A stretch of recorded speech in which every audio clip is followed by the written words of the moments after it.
video of this on my TikTok channel, but basically I got sent this bag from a company called Shebag, and this is a Goyard mini Anjou, and I love it, so we're just gonna like do a full review. I just wanted to say, like, I really like that company. They've sent me stuff in the past, and I will have the link for this and all of their information in my description box so that it's easy for you guys to like shop through there.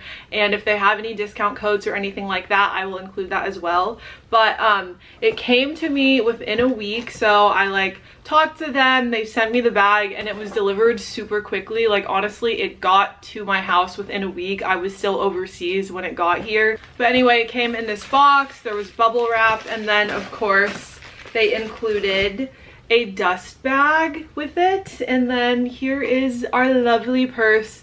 So honestly, like, the quality of this is very nice. It has the Goyard logo in the center on both sides, and then here is like the handle, like the stitching and everything is really good. So I got some of these like overseas, obviously, like on the side of the road and stuff, but the quality of this one is just so much better. Like, the stitching and all of the details on it are really nice. So first I'm going to show you an overview of what it looks like, and then I'll show you everything that fits inside. So here's the front, and then the sides and the bottom, and it has like this stitching all over it, and on the inside it has a little Goyard logo. It's like really small and it's kind of hard to see against the gray of the bag, but it comes with this little pouch attachment. So here we have it. And honestly, like, this is really small, so usually I'll just put like a lip gloss or something in there and then close it, and it has a little slot in the back if you wanted to put like cash or coins. It's sewn on, so you can't really remove it unless you like cut it off, which I definitely wouldn't do that. And then it has this little attachment as well. And one thing I noticed about this bag that was different than the other ones is that it has this little magnetic clip attached as well. This you can remove if you don't want it on there, but I'm assuming that this could be used to like close the bag. So if I was traveling or something, I could just put it on there like that, and then the bag will stay closed, which is nice because when I was traveling with like my Neverfull and stuff, there's no way to shut it. So when I put it on the floor underneath the plane, like low-key all of my stuff just falls out. So it's really nice that this one has that. And then of course it has the little logo. So that is an overview of the bag, and then it fits really nicely on my shoulder, which I was concerned about because it is a mini bag and I don't like having to like hold stuff in my hands or carry it like that. So I'm really happy that it fits on me really nicely. And I love gray. Like, I just love neutral colors because I usually wear like black. So I think that this is like the perfect little tote bag, and it's just a good bag for like everyday use and like more casual outfits too, I think. Okay, I kind of like switched up our angle because that mirror was like reflecting and it was kind of bothering me. But now that I've shown you what the bag looks like, we're gonna go ahead and do, you know, like a little what's in my purse, or like I'm gonna show you what all fits in here, because that was a concern with like this bag being so little that nothing would fit. But I'm just gonna like transfer everything from this one into here so you can like really like get a feel of like how much you can put inside. Okay, I'm back. I have all of my belongings just like on the ground, but first obviously it fits my phone, and I was surprised because this is pretty spacious for being like a mini version of the Anjou tote. And then I have this little pink card holder, and that fits in there as well. I always like to bring hand wipes just because since I like work out and eat after, sometimes I just like to wipe my hands with those. My little emergency snack fits as well, and then another chapstick because I can never have too many. Of course, my AirPods. Honestly, I think I could put these in the little pouch just because, you know, safekeeping purposes and all of that. So let's put that in there. And yeah, I feel like a chapstick and AirPods is perfect for this, and like I'm not gonna overstuff it because I definitely don't want to like strain the fabric or anything. And then we have my keys. I feel like it's kind of unnecessary to have like this key pouch with the card holder, but I mean that's just like what we're rocking with right now. I have this little sticky grip thing so that I can make TikToks and like stick it onto stuff. And this one is nice because it's like double-sided, and of course I got purple so that it matches my little phone case. So there we go. I feel like, yeah, there's like, ew, there's like a hair on that, but that fits in there perfectly. And then of course my headache medicine, and then another hair tie. And oh yeah, the last thing, I always like to bring my Kindle with me just because sometimes like if I'm getting my nails done, I want to have like a book or like some form of entertainment, and then that fits in there perfectly as well. So it fits all of my essentials. That is everything that fits inside, and it honestly still looks great, not overstuffed. I definitely wouldn't put like anything else in there just because I don't want it to look like too full. And then I'm pretty sure it should still be able to close with this magnetic thing. So let me figure out how I want to do this. Okay. It's a little bit too full to use that. I think I'll just probably end up taking this off, but I like how they did include it. So you can just like slip it off like that. And then if I want to use it in the future, I definitely can. I've seen people put like cute little charms and like stuff on the handle, but I kind of like how it looks, just, you know, simple and basic like that.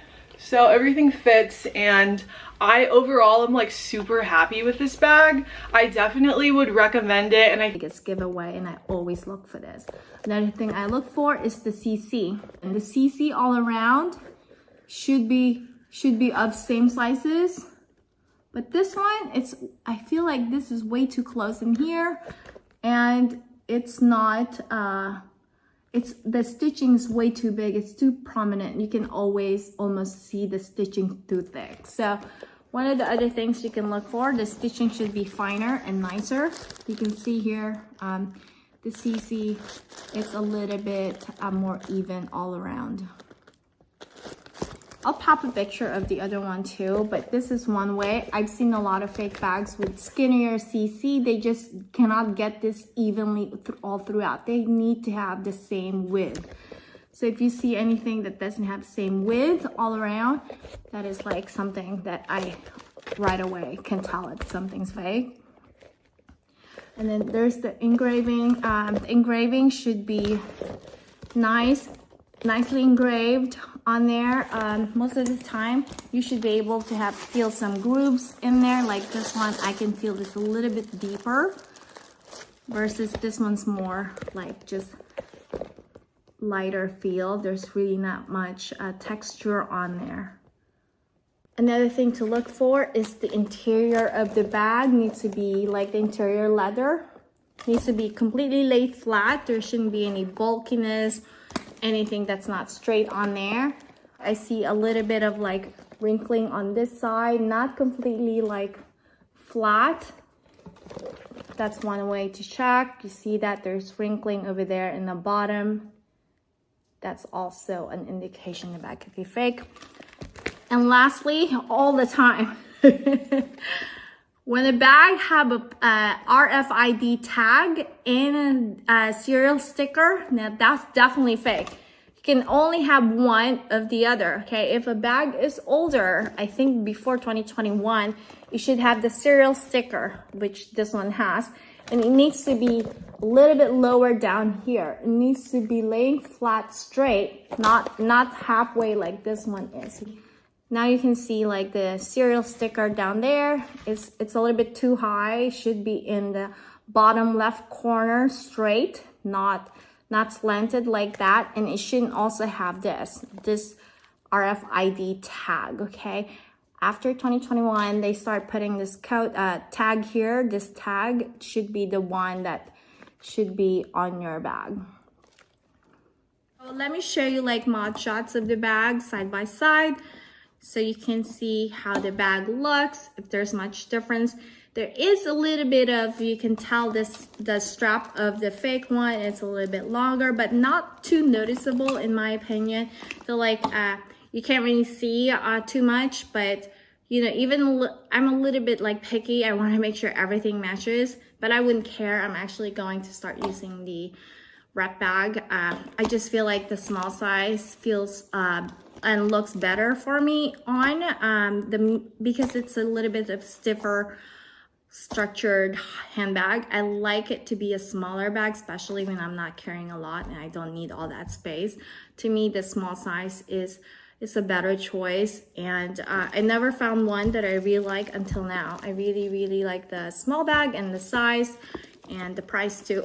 Why I really love this bag is I think it's just such a fresh take on a Chanel bag, because obviously I have a lot of the classic Chanel bags, but with this style and pattern, I just think it's so stylish and so fresh, and I personally think it looks a little bit more stylish than my classic ones that I have. But you know, everyone's taste is different. I just know that if I'm going to be wearing kind of edgier outfits, like if I have a, you know, what do they call it, moto jacket or something, this would look great with it. But anyways, this bag or the Chanel classic would look great with any outfit, just because, you know, it is Chanel.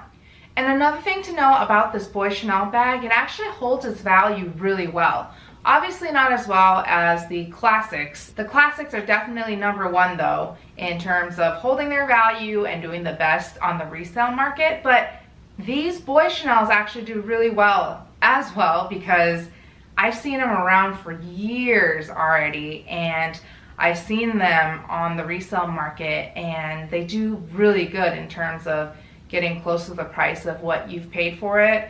I would say, you know, if you're selling a classic Chanel bag, you can easily get what you paid for it, if not more. But for these ones, they're still holding their value really well. So in terms of investment wise, these still would be a good investment. It will hold its value, but you probably won't make a profit. You possibly could break even, but you know, it doesn't compare to the original OG Chanel classics. But I was surprised though, it still does really well. So if you still are thinking about getting a Chanel bag and you're kind of torn between the two styles, this is not a bad one to go with.